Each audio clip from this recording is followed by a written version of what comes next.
To all of you, नमस्कार। मैं अभिनय आप सबका स्वागत करता हूं। कैसे हैं दोस्तों? उम्मीद करते हैं अच्छे होंगे। हेडिंग लगा लीजिए प्रॉफिट लॉस। मैं भी लिखना भूल गया हूं, ऐसा लग रहा है। Profit and loss. देखिए, पूरी जिंदगी प्रॉफिट लॉस पे ही है। सब कुछ प्रॉफिट लॉस पे। आप किसी रिश्ते में होते हैं, इसीलिए होते हैं कि कुछ प्रॉफिट हो। रिश्ता पुराना हो जाता है, लॉस होने शुरू हो जाते हैं, आप रिश्ता छोड़ देते हैं, नए रिश्ते में जाते हैं प्रॉफिट के लिए। यानी इस संसार में हर आदमी प्रॉफिट की तलाश में है, यानी अपने लाभ की तलाश में। तो कुल मिला के ये है कि जो हम अपने दैनिक जीवन में प्रॉफिट लॉस देखते हैं, उसी तरीके का कुछ कुछ प्रॉफिट लॉस हम आज की क्लास में शुरुआत करेंगे। हिंदी में इसको कहते हैं लाभ और हानि।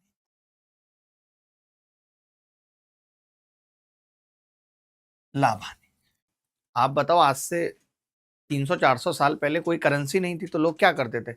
100 रुपए का सामान बन के तैयार हुआ, तो पैसे तो थे नहीं, तो जितने का सामान बन के तैयार हुआ, मैंने उसको ये सामान दे दिया, उससे उसके बदले में मैंने दूध ले लिया। यही चीजें चलती थी। तो पहले सिर्फ कॉस्ट प्राइस था कि किसी भी वस्तु की लागत मूल्य को हम किसी और वस्तु की लागत मूल्य से तोल दिया करते थे।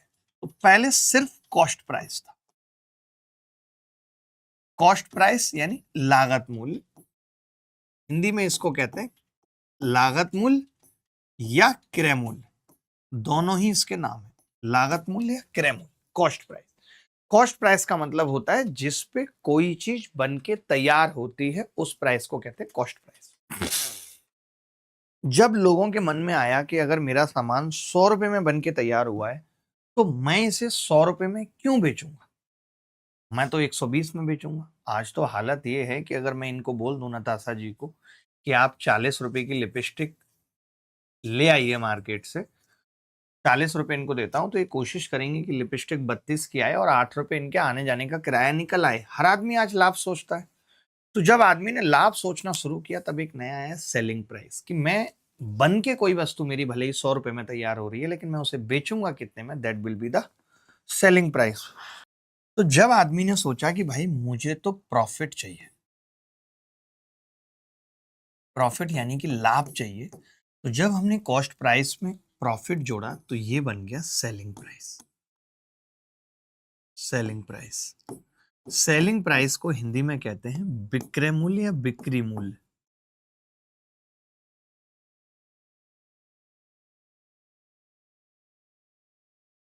विक्रय मूल्य। कॉस्ट प्राइस में जब हमने प्रॉफिट ऐड किया, तो वो क्या आ गया? Selling price. सेलिंग प्राइस का मतलब विक्रय मूल्य।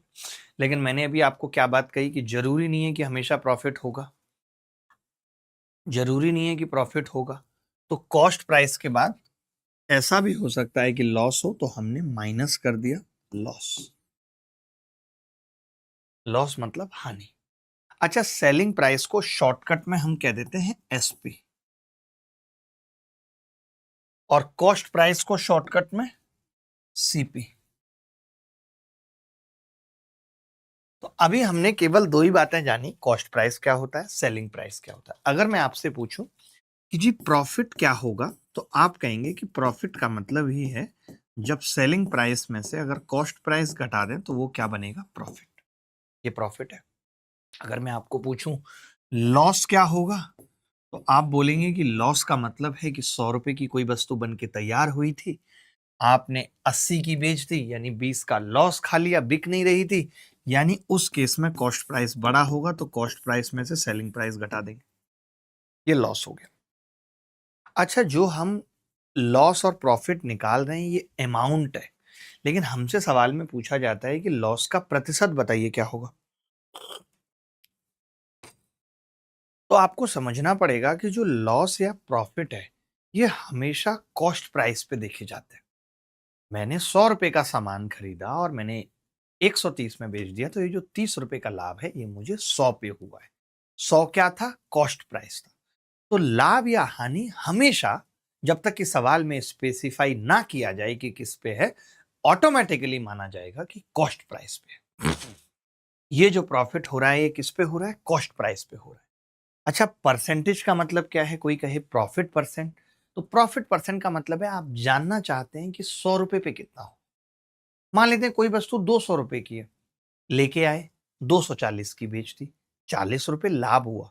लेकिन ये 40 रुपए लाभ किस पे हुआ? 200 पे हुआ।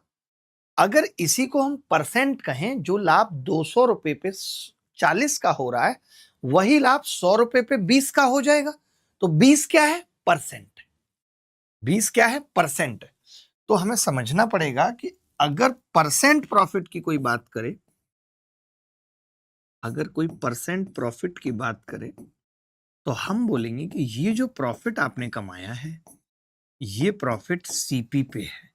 अगर इसी को 100 पे निकाल दिया जाए तो that will be percent profit. Same स्थिति लॉस के साथ होगी। कोई कहे कि परसेंट लॉस बता दीजिए, तो आप बोलेंगे जो मैंने लॉस निकाला है, ये लॉस सीपी पे है। अगर इसी को 100 पे निकाल दिया जाए तो ये परसेंट लॉस होगा। बोलो भाई, यहां तक बात समझ आ गई या नहीं? इतनी सी बात आ गई समझ? कॉस्ट प्राइस क्या है ये समझ गए, सेलिंग प्राइस क्या है ये समझ गए। अब बात आती है कि होता क्या है। सब दुकानें तो मोहल्ले वालों की होती हैं, कि कोई आपके पापा के दोस्त की है, कोई चाचा के दोस्त की है, तो वो क्या कहते हैं, आप 100 रुपए का सामान लाए, आपने सोचा 140 का बेचूंगा, 40 का लाभ लूंगा। आपके पापा के दोस्त आए, दोस्त भी महिला थी, वो बोली भाई साहब 140 तो बहुत ज्यादा है, 120 का दे दीजिए। अब आप मना भी नहीं कर सकते, आपको मुस्कुराते हुए 120 का देना पड़ेगा। तो 20 रुपए का आपका तो नुकसान हो गया। तो आपको मालूम था कि हमारी महिला मित्र आएंगी दुकान पे, तो आपने क्या किया, 20 रुपए या 30 रुपए पहले ही बढ़ा के रख दिया। जो सामान आपको 140 में बेचने की आपकी इच्छा थी, अभिलाषा थी, उसका आपने दाम कितना रख दिया, 160, ताकि वो आपकी महिला मित्र आए और 20 रुपए कम कराएं, उसके बावजूद भी आपको 40 का नेट प्रॉफिट हो जाए। तो फिर लॉन्च हुआ मार्क्ड प्राइस, कि मैं लिखकर ज्यादा रखूंगा, बेचूंगा भले ही कम पे, कम कर दूंगा। और ये जो कम करना है, ये क्या कहलाया, डिस्काउंट कहलाया। अब मैंने कहा एक नया है जिसका नाम है मार्क्ड प्राइस। एक नया है जिसका नाम है मार्क्ड प्राइस।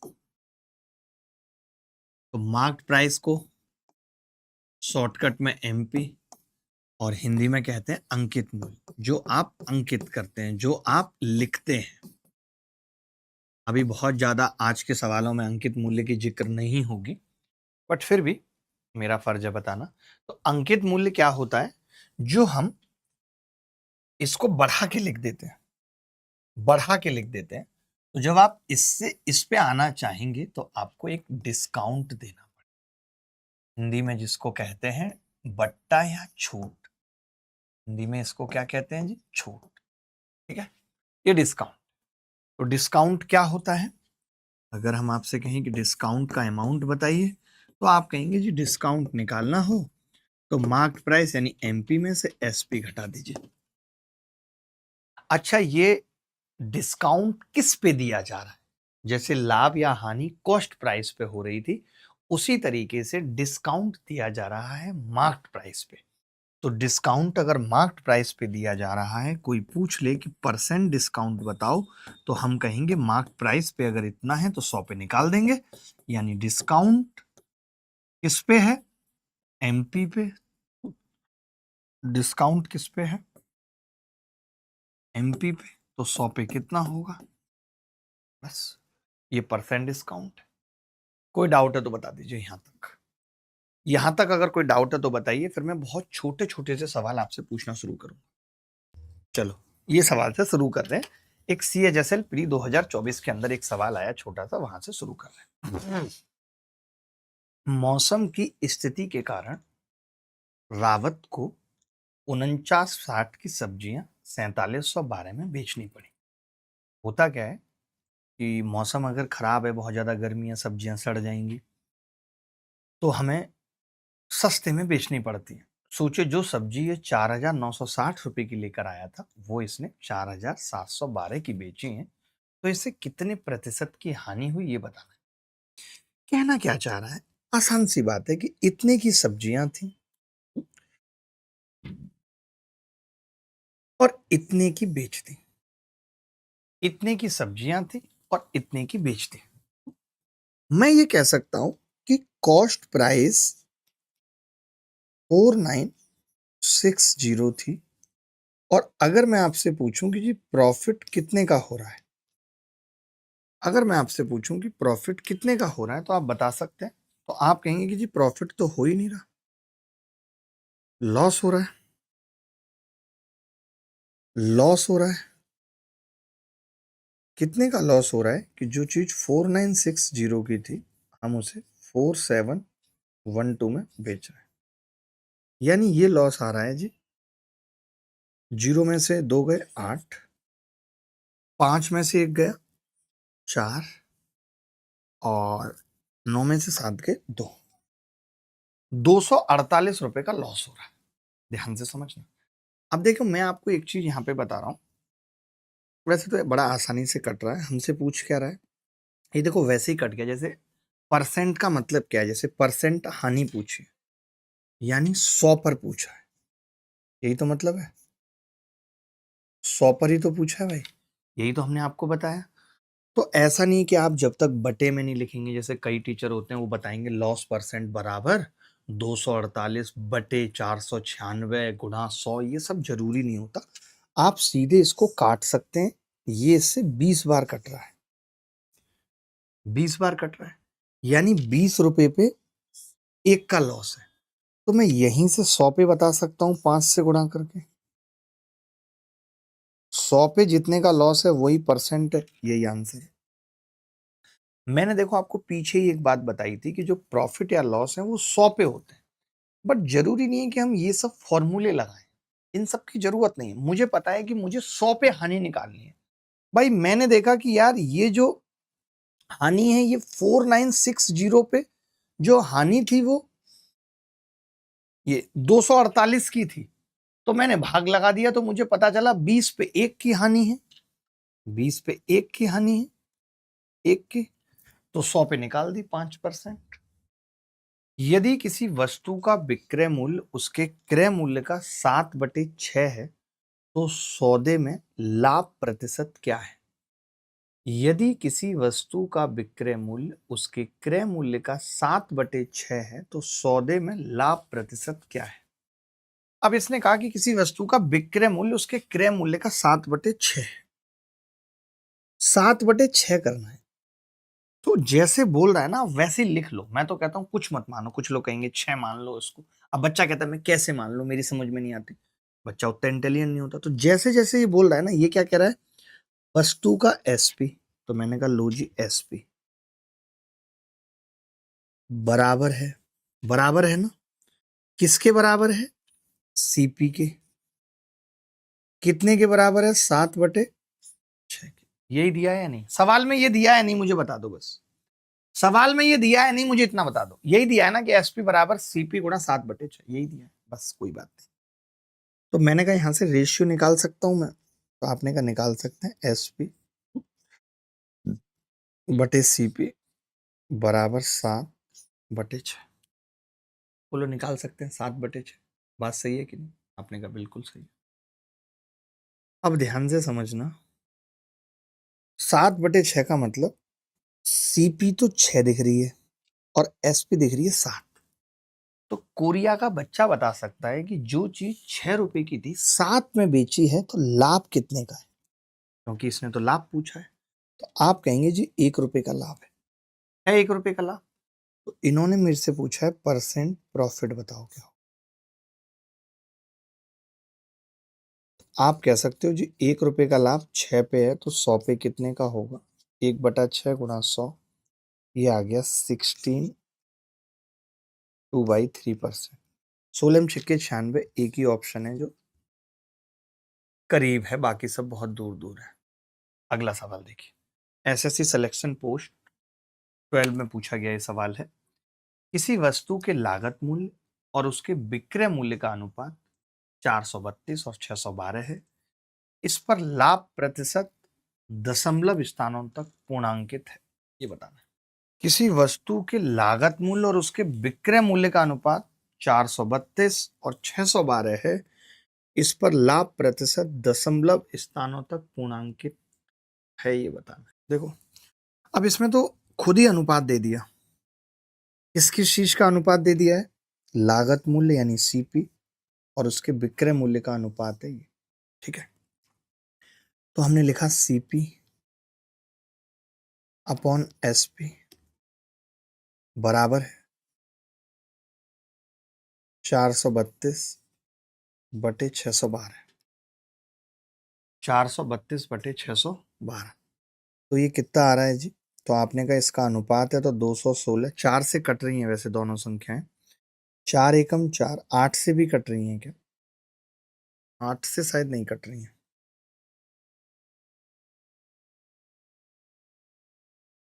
4 से कट रही हैं, 4 एकम 4, 108, 4 एकम 4, 150, 153, ये जी 4 से काट दिया मैंने, 108 और 153। अब यहाँ पे कोरिया का बच्चा देख के बता सकता है कि जी 108 रुपए का सामान 153 में बेच रहे हैं, तो लाभ तो है, कितने का लाभ है जरा बताइए? तो आपने कहा 108 पे लाभ है 45 रुपए का, दिस इज प्रॉफिट। प्रॉफिट है 45 रुपए का, मानते हैं ये बात या नहीं? 45 का प्रॉफिट है। अब हमसे सवाल में पूछा है कि परसेंट प्रॉफिट बताना है, क्या हो?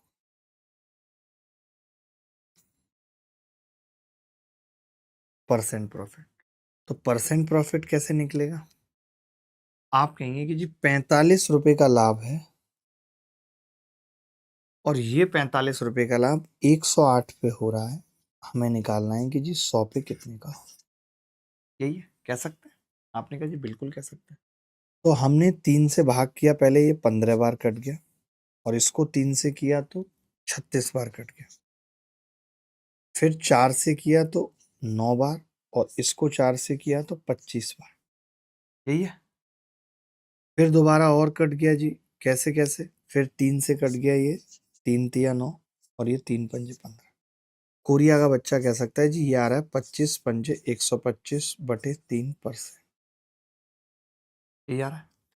भाग लगाएं तो 3 चौक 12, फिर 5 उतार लेंगे, 3 एकम 3, फिर 2 बचेगा, 3 छिंग 18, 3 छिंग 18, 41.66%।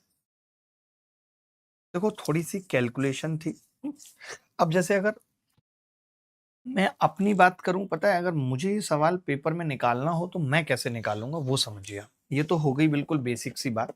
जैसे ये सवाल पेपर में आए और मुझे निकालना हो, मुझे मतलब मैं एग्जाम में बैठ रहा हूं, मैं कैसे करूं समझना।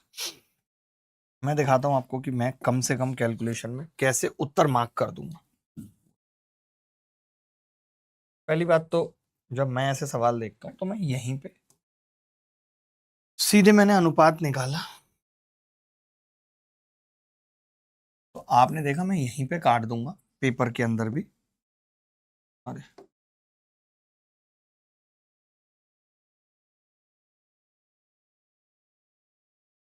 ठीक है, जैसे मैंने ये काटा, मान लेते हैं जिस वक्त 108 और 153, आपने कहा कि जी लाभ हो गया 45 का, 45 का लाभ हो गया। समझना मेरी बात को, मेरी बात को समझना पड़ेगा, आप ऐसे समझेंगे नहीं तो बात नहीं बनेगी। ठीक है, गलत तो नहीं लिखा मैंने, 108 ही आ रहा था ना, 108 और 45 ही था ना भाई, 108 और 45। ठीक है, अब मेरी बात समझना, जैसे कि मैं इसका इसका अनुपात ले लूंगा। अनुपात ले लिया मैंने भाई, 12 निम्मा 108 और 9 पंजे 45, तो ये 12 और 5 का लाभ है, 12 पे 5 का लाभ, 12 पे कितने का लाभ है? 5 का लाभ। देखो एक बात तो तय हो गई, आपको ये चीज समझनी पड़ेगी, मुझसे ये मुझसे सीखनी पड़ेगी। बात तय हो गई कि इधर 3 है और 3 का भाग लगेगा, लगेगा। तो जब 3 का भाग लगता है ना किसी संख्या को, तो या तो 0.66 आता है, या फिर 0.33 आता है, या फिर पूरा कट जाता है। भाई 3 से किसी भी संख्या को भाग करो, मान लेते हैं आपने 1 को करा 3 से भाग, 1/3, तो ये क्या आएगा? 0.33। आप 2 को करो भाग 3 से तो कितना आएगा? 0.66। और आप 3 को करोगे भाग 3 से तो वो तो फिर कट ही जाएगा पूरा। तो अगर पॉइंटों में उत्तर आ रहा है और 3 नीचे आ रहा है, तो 2 ही पॉसिबिलिटी है, या तो ये और या तो ये। यानी अगर 1 बच रहा है तो उत्तर ये होगा, 2 बच रहा है तो उत्तर ये होगा। तो आप इसमें दोनों ही थे, अगर एक होता तो मैं तुरंत लगा देता था, लेकिन मैंने देखा कि 3 से जब मैं इसको भाग करूंगा तो 2 बचेगा, 3 से भाग करूंगा तो 2 बचेगा, यानी 0.66 वाला उत्तर हो। मैं डायरेक्ट कह सकता हूं, मुझे पूरा भाग करके निकालने की या कुछ और करने की जरूरत नहीं है। ये चीज आपको याद रखनी पड़ेगी कि जब 3 से भाग होता है तो केवल 2 ही दशमलव पॉसिबल हैं, या तो 0.33 या फिर 0.66। ठीक है भाई। यदि ये कैमरे का क्रय मूल्य उसके विक्रय मूल्य का 75% है, अब बताओ। तो देखो, जैसे सवाल में बोल रहा है ना वैसे ही लिखो। सीपी विक्रय मूल्य का कितना है जी? 75%। 75%, कुछ करना ही नहीं है जी, 75%। अगर मैं आपसे कहूं एक छोटी सी बात, अगर मैं आपको सिखाना चाहूं यहां पे, जैसे मैं कहूं कि मेरा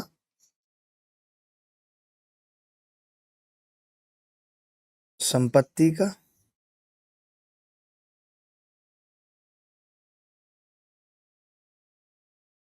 10% नताशा को दे दो।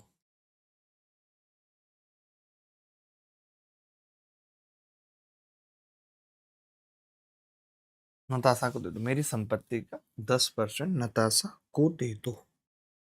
दे सकते हैं आप? नहीं है जी, दे सकते हैं।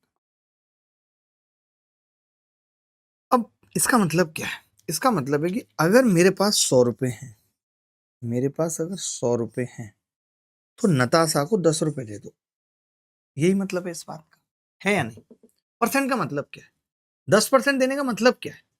आप 100 का दे रहे हो। अगर कोई कहे कि 40% दे दो, इसका मतलब क्या है? कि अगर किसी पे 100 है तो 40 देना है, यही तो मतलब है। अगर कोई x% कह रहा है तो 100 का x% x होगा। ठीक है, मैं ये क्यों बता रहा हूं वो समझो।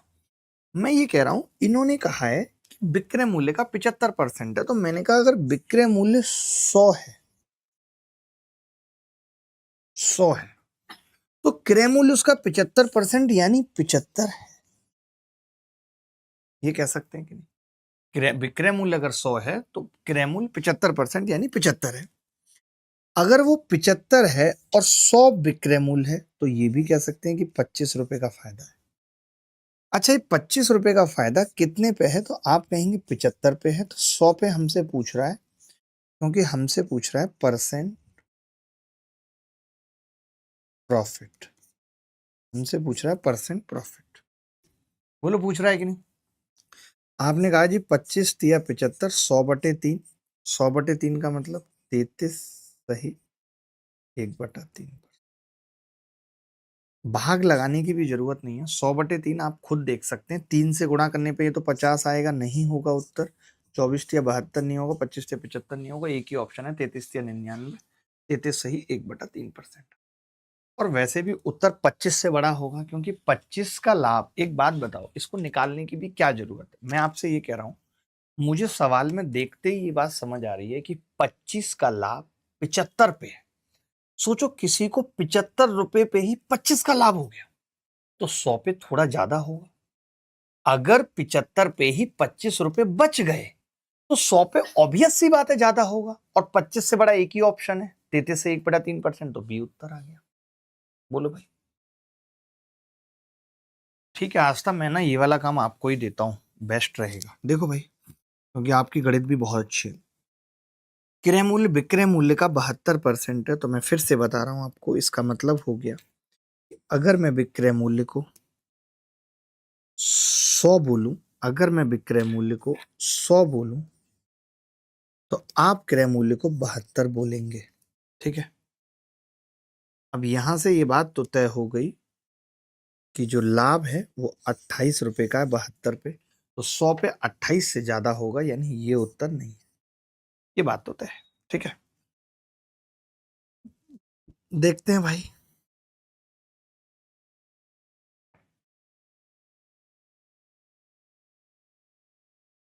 आपने कहा कि जी 28 रुपए का लाभ होगा, हमसे परसेंट प्रॉफिट पूछ रहा है।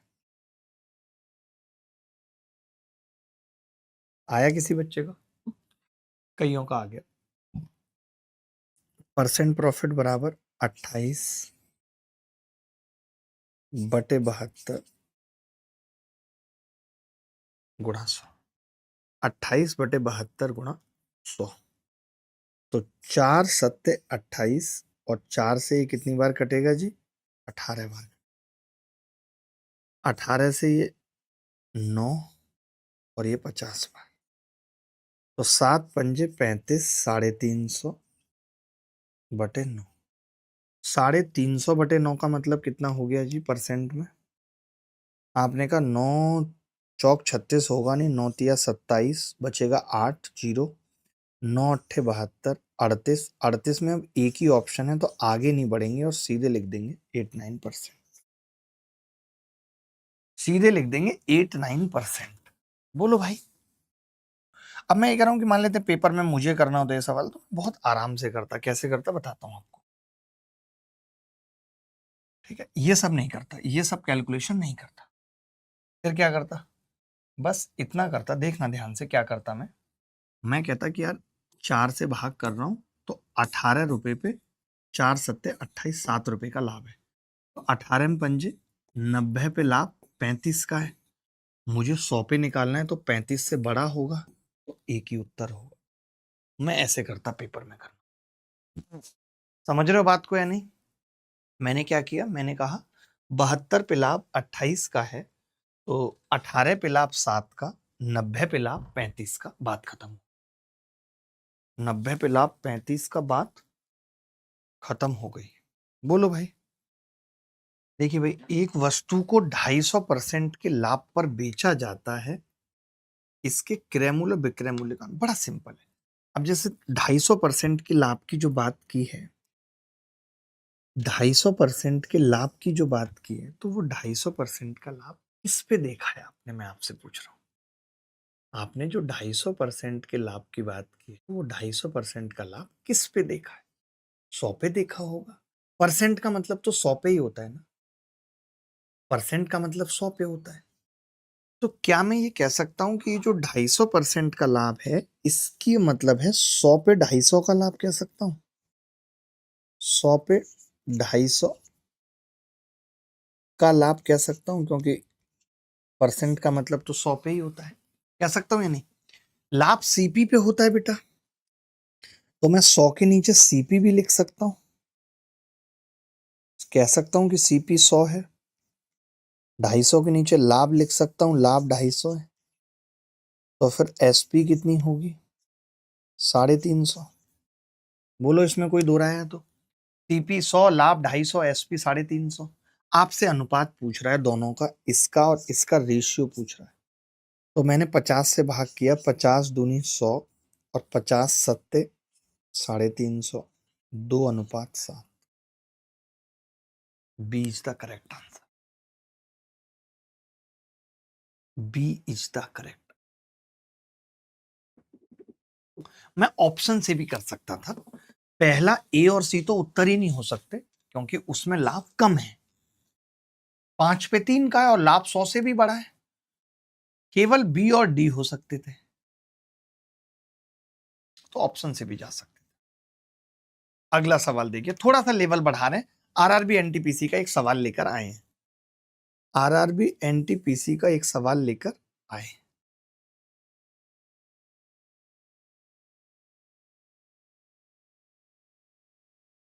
एक उत्पाद पर प्राप्त लाभ 79% है यदि क्रय मूल्य और विक्रय मूल्य दोनों के आंकड़े परस्पर बदल दिए जाएं, तो बिक्री पर होने वाला हानि प्रतिशत क्या होगा? बड़ा ही प्यारा सवाल है। एक उत्पाद पर प्राप्त लाभ 79% है और इसका मतलब ये होता है 100 पे 79 का लाभ है। इसका मतलब ये है 100 पे 79 का लाभ है। इसका मतलब है कि 100 पे 79 का लाभ। सही समझा रहा हूं? ठीक है भाई। अब लाभ तो सीपी पे होता है, तो सीपी क्या है? 100 है। ये क्या है? प्रॉफिट है, लाभ। तो मैंने क्या किया, बस यही लिख लिया। सीपी के नीचे 100 लिख लिया, लाभ के नीचे 79 लिख लिया। तो यहां से एसपी पता चल गई 179। अब ये उल्टा कह रहा है, ये कह रहा है इन दोनों को बदल दो, ये कह रहा है इन दोनों को बदल दो, इस 100 को और इस 179 को बदल दो, आपस में इंटरचेंज कर दो। कहने का मतलब इसको 179 बना दो, लॉस होगा अब तो, और इसको 100 बना दो। तो जहां हम लाभ लिख रहे थे वहां अब हम लॉस लिखेंगे, होगा वो 79 का ही, होगा वो 79 का ही, बट वो लॉस होगा। और दूसरी चीज क्या है कि जो चीज पहले 100 पे हो रही थी वो अब 179 पे होगी, वो अब किस पे होगी, 179 पे। अब देखो, अब इसमें एक पंगा फंस गया कि क्या हम इसमें अप्रोक्सीमेशन लगा सकते हैं, मैं आपसे पूछ रहा हूं, क्या हम इस सवाल में अप्रोक्सीमेशन लगा सकते हैं? नहीं, क्योंकि ऑप्शन बहुत करीब है, 45.77, 45.18। ये रेलवे में बहुत पंगा रहता है कि आप अप्रोक्सीमेशन नहीं लगा सकते। यानी अगर मुझे लॉस का परसेंटेज निकालना है, अगर मुझे लॉस परसेंट निकालना है, तो मैं बोलूंगा जी 79 का लॉस है, 179 पे 100 पे कितने का हो।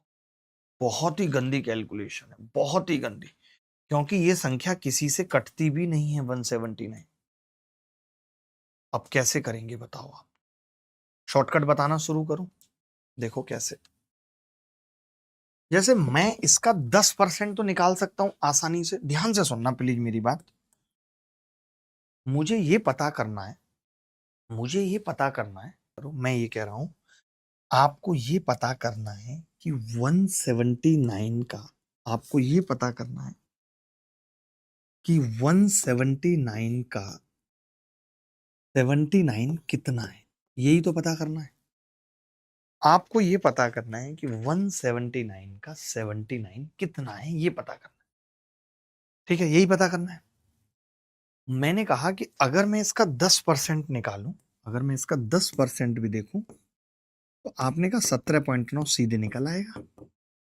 और मैंने कहा अगर 4 से गुणा कर दूं तो 40% कितना निकल आएगा, 17 चौका 68, 9 चौक 36। अरे 17 चौका 68 और 9 चौक 36 का मतलब हो गया 71.6। यानी 71.6 होता तो उत्तर 40% आ जाता। क्योंकि भाग लगाना बहुत मुश्किल है। अगर आप ये सोच रहे हो कि मैं 7900 में 179 का भाग लगा दूंगा, तो आप पागल हो, नहीं लगा पाओ। ठीक है, अब देखना होगा हमें कि उत्तर आएगा कितना। अब मेरी बात सुनना प्लीज, ध्यान से सुनना, मैं हाथ जोड़ते हुए कह रहा हूं। 10% अगर 17.9 है तो मैं 5% निकाल सकता हूं। तो आपने कहा आधा हो जाएगा। आधा मतलब 2 अट्ठे 16, 2 निम्मा 18, 8.9 हो गया लगभग, 8.9। तो आप ये देख रहे हो कि 45%, सुनना मेरी बात, आप ये देख रहे हो कि 45% इन दोनों को अगर आप जोड़ रहे हो तो 71 और 8 89, ये 80.5 आ रहा है भाई, 80.5 ना, 80.5। यानी 45% 80.5 है और ये 79 है, तो ये 45% से छोटा होगा। मैं आपको ये सिखाता हूं, ये जो मैं कर रहा हूं यहां कैलकुलेशन, ये पेपर के अंदर बहुत छोटी है, बड़ी नहीं है। बात समझ रहे हो कि नहीं? तो मैंने कहा 40% अगर ये है, 5% 8.9 है, तो कितना आ गया जी, 45 से छोटा एक ही ऑप्शन है, पूरा करने की जरूरत नहीं है। ये सब चीजें हमें सीखनी पड़ेंगी। पेपर में अगर तुम 7900 को अगर भाग लगाने लग गए 179 से, तो तुम्हें नानी याद आना तय है। पॉसिबल ही नहीं है कि पेपर के अंदर भाग लगा पाओ। तो कैसे करते हैं? मैंने कहा 10% निकालना बड़ा आसान है, 17.9 हो गया सीधे। बताओ, मैंने कहा 40% 71.6 हो गया। मैंने कहा जब 10% 17.9 है तो 5% आधा कर दिया, 8.9 हो गया। तो मैं देख रहा हूं कि 45% तो 80 के ऊपर चला जा रहा है और मुझे चाहिए सिर्फ 79, तो वो 45% से छोटा होगा।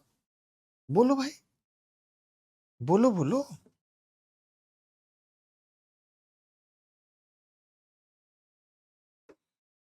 सर कुछ और तरीका बताओ, बहुत बड़ा नहीं है।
एक चीज मैं आपको और बता देता हूं, जैसे ऑप्शन यहाँ पे बहुत पास थे तो मैंने ये बात आपको बताई नहीं, बट जिस हिसाब से उत्तर दिया है उस हिसाब से ये भी संभव था, उस हिसाब से ये भी संभव था कि हम इस 179 को 180 लिख लेते और इसको भी 80 कर लेते, एक एक बढ़ा लेते दोनों ऊपर, तो क्या होता, ये 0 से 0 कट जाता, ये 400/9 आ जाता, और 409/9 का मतलब होता है 44.44। तो मुझे पता है कि उत्तर इसके आसपास होगा, तो एक ही ऑप्शन है ये। हम ऐसा भी कर लेते हैं कि हमने ऊपर भी एक बढ़ाया नीचे भी एक बढ़ाया, तो इससे उत्तर पे बहुत ज्यादा फर्क नहीं पड़ेगा क्योंकि संख्याएं बड़ी बड़ी हैं, तो मेरा उत्तर आ गया सीधे 44.44, जो कि एक ही ऑप्शन के करीब था। ये सही है, ये समझ में आ रहा है। ये मैंने क्यों नहीं लगाया था, क्योंकि दो ऑप्शन में 45-45 था, भले ही वो उत्तर नहीं था। एक वस्तु के क्रय मूल्य और विक्रय मूल्य के बीच का अंतर 1800 रुपए है, यदि 20% का लाभ होता है तो वस्तु का क्रय मूल्य क्या है। देखिए एक बात बताइए कि जो 20% का लाभ होता है उसका मतलब क्या है, बताओ मुझे, आप ही बताओ कि जी उसका मतलब क्या है, 20% के लाभ का मतलब क्या है? तो आप कहेंगे कि जी 20% का लाभ मतलब 100 पे 20 का लाभ है, बोल सकते हैं 100 पे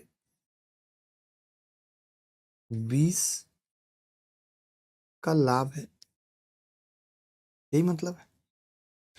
लाभ तो सीपी पे होता है ना, 100 के नीचे सीपी या सीपी के नीचे 100 लिख सकता हूँ, 20 के नीचे लाभ या लाभ के नीचे 20 लिख सकता हूँ। अब आपसे पूछ रहा हूँ एसपी क्या होगी, आप कहेंगे 120 हो जाएगी एसपी। अगर 100 रुपये सीपी है तो एसपी 120 हो जाएगी, मानते हो इस बात को या नहीं मानते हो? आपने कहा कि जी इन दोनों का अंतर सवाल में 1800 दे रखा है, इन दोनों का अंतर है कितना सवाल में, 20, जिसकी वैल्यू सवाल में 1800 दे रखी। हम ये नहीं भी लिखते ना तो डायरेक्ट कर देते, बताऊंगा कैसे। आपसे पूछ क्या रहा है गुरु, आपने कहा कि जी वस्तु का क्रय मूल्य यानी 100 की वैल्यू पूछ रहा है, सीपी कितनी है 100, 100 की वैल्यू पूछ रहा है। अगर कोई 20 की वैल्यू है और 100 की निकालनी है तो 5 से गुणा कर दें, 9000, ये उत्तर है। अब शॉर्टकट क्या होगा वो बताऊंगा, पहले इतना लिख लो। शॉर्टकट क्या होगा वो बताऊंगा, पहले इतना लिख लो। देखो भाई, अगर जैसे मुझे ये सवाल करना होता पेपर में, मैं तो इतनी सी बात जानता हूं, और नहीं जानता हूं तो अभी सिखा दूंगा आपको और आप भी सीख लेंगे। वो क्या है, आपको पता होना चाहिए कि जो सीपी और एसपी का अंतर होता है, सीपी और एसपी का जो अंतर होता है, इस अंतर को ही तो हम प्रॉफिट कहते हैं या लॉस कहते हैं, प्रॉफिट 20%, और उस 20% की वैल्यू दे रखी है सवाल में 1800, वही तो प्रॉफिट होता है अंतर। और सीपी हमारी 100% होती है भैया, तो 20% की वैल्यू ये है तो 100% की 9000। मानने वानने की जरूरत नहीं है कि 100 और 120 मानूंगा तो बात बनेगी, नहीं तो नहीं, मानने वानने की जरूरत नहीं है। एक दुकानदार को अपनी लागत मूल्य पर 36% का लाभ होने की उम्मीद है। 36% का लाभ होने की उम्मीद का मतलब क्या है कि 100 रुपए पे 36 का लाभ होना है। मैं लिख रहा हूं सीपी, अगर 100 रुपए है और लाभ 36 है तो एसपी कितनी होगी, सेलिंग प्राइस 136, यानी इसकी जेब में 136 रुपए आएंगे। आएंगे 136 रुपए, ये बात मानते हो या नहीं? आपने कहा जी मानते।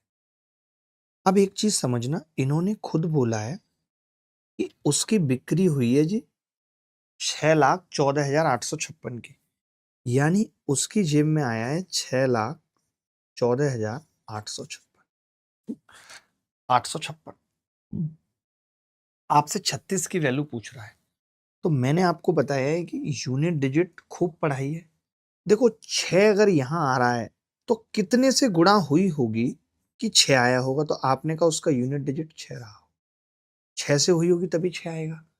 अच्छा, अब 36 को भी आपको निकालना है, या आप ऐसे भी कह सकते हो, ये भी सोचने की जरूरत आपको है नहीं। आप सीधे कह सकते हो कि अगर 136 की वैल्यू का यूनिट डिजिट 6 है, तो 36 की वैल्यू का भी यूनिट डिजिट 6 होगा, जो एक ही ऑप्शन में है। और हम सीधे ए बता सकते हैं, सीधे ए बता सकते हैं, क्योंकि 136 में जिसकी भी गुणा हुई होगी, अगर 36 में भी उसकी गुणा होगी, ऐसे समझो, मान लेते हैं ये 136 है,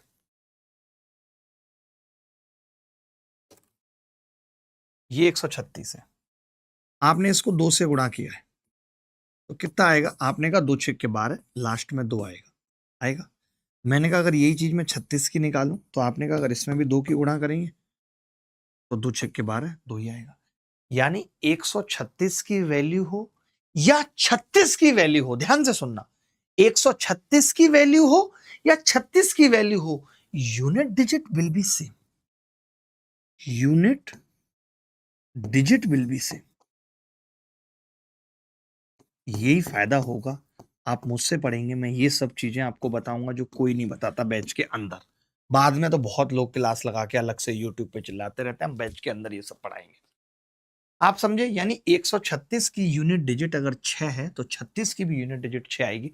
अब आप चाहो तो निकाल भी सकते हो, ऐसा नहीं है कि निकलेगा नहीं। हाँ, थोड़ी लंबी कैलकुलेशन है, निकलेगा भी। 8 से भाग करके देखो, मैं निकाल के भी दिखा देता हूं आपको। आप बोलोगे तो निकाल के दिखा देता हूं। 8 से भाग करेंगे, 17 से भी कटेगा, ऐसा नहीं है। मैं ये वैल्यू निकाल के दिखा देता हूँ कि वैल्यू कैसे निकालते। इतनी लंबी चौड़ी सवाल में वैल्यू निकालना थोड़ा मुश्किल था, अभी तो हमने ये ट्रिक बता दी। मान लेते हैं 2 ऑप्शन में अगर 6-6 हो जाता, तब फिर नानी याद आती, तो कैसे करते?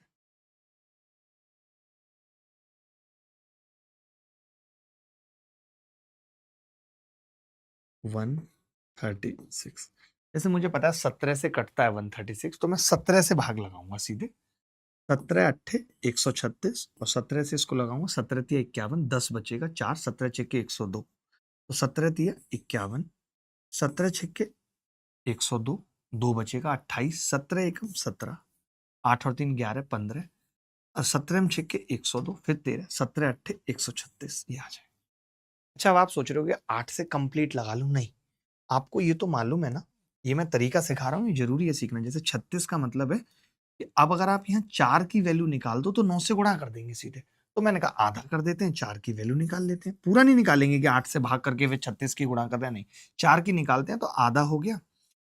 2 एकम 2, 2 अट्ठे 16, और ना जाने की 0, 2 अट्ठे 16, 2 चौक 8, 18,084 आ गया। अब 9 से गुणा कर लेते हैं। 9 से गुणा करेंगे तो कितना आएगा जी? 36 की वैल्यू, 9 चौक 36, 9 चौक 36 का 6 हासिल 3, 9 अट्ठे 72, और 3 75 का 5 हासिल 7, 7 की वैल्यू 18 निम्मा 162, 162 756 इज द करेक्ट आंसर। तो गुणा करना या भाग करना या वैल्यू निकालना भी कोई बहुत बड़ी चीज नहीं है। अगला सवाल देखिए भाई, एसएससी एमटीएस 2024 में आया, रमानी अपनी कार सरला को 15% की हानि पर बेचती है। यदि सरला इसके लिए 1,91,250 का भुगतान करती है, तो रमानी के लिए कार का क्रय मूल्य क्या है? वाह, देखिए 15% हानि पर बेचती है। अभी मैंने आपको परसेंट को तोड़ना नहीं सिखाया है कि 15% 3/20 होता है, ये चीजें आपको सिखाऊंगा। अभी समझो, रमानी अपनी कार सरला को 15% की हानि पर बेचती है, यानी अगर वो 100 रुपए की कार खरीद के लाई होगी, तो उसने लॉस उठा लिया इस पे 15 का, तो वो बेचेगी कितने में? 85 में। ये कह सकते हैं उसने भुगतान कितने का किया है, तो 1,91,250 का किया है। यानी 85 की जो वैल्यू है वो दे रखी है सवाल में, 1,91,250, ये दे रखी है, दे रखी है। अब आपसे 100 की वैल्यू पूछ रहा है सवाल में, कितनी होगी? 100 की वैल्यू पूछ रहा है कितनी होगी। वाह, तो मैंने कहा ये भी 17 से कट रहा है पूरा या नहीं, तो आपने कहा कट रहा है, तो जी मैंने 17 से काटा, तो यहाँ कितना बचेगा? 5, 5 की वैल्यू कितनी आएगी? 17 एकम 17, बचेगा 2, 17 एकम 17 बचेगा 4, 17 दूनी 34 बचेगा 8, 17 पंजे 85 है 5 की वैल्यू। मैं 100 की निकालनी है तो मैं 20 से गुणा करूंगा। 100 की निकालने के लिए 20 से गुणा करूंगा सीधे। आपने कहा 20 से गुणा पे 2 जीरो तो पहले ही लग गए, 2 पंजे 10 की जीरो, हासिल 1, 2 दूनी 4 और 1 5 और ये 22। तो 225 पे 3 जीरो आ गई। यही आंसर है इस सवाल का। C is the correct answer. Option भी दूर दूर थे तो 85 की वैल्यू 191 थी, तो 100 की जो वैल्यू आएगी वो 2.25 लाख के आसपास ही आएगी। बट 2.25 लाख में भी 2 ऑप्शन थे तो हम फंस गए। अच्छे लेवल के सवाल करेंगे। तो कल मुलाकात होगी आपसे। ध्यान रखिएगा, खुश रहिएगा, ख्याल रखिएगा। बाय बाय, टेक केयर, धन्यवाद, बाय।